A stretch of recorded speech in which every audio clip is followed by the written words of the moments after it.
Did you know that instead of manually making a class record or computing your students' grades, Molly can do that for you? Yes, Moodle can collect scores for graded items from your course.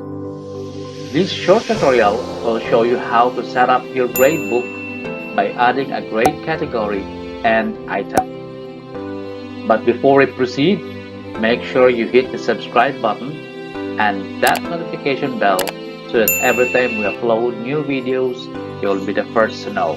What is a gradebook? The gradebook collects scores for graded items from the various parts of your course. You can view and edit marks, import or manually enter grades for assessment conducted offline.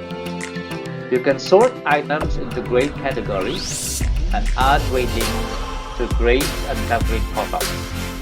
When you make a gradable activity in your course, such as forum, quiz, or assignment, the gradebook grades a grade item for that activity as well.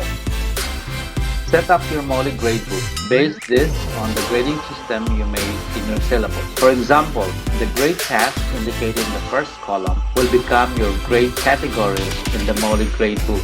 To begin, follow the simple steps shown in this video.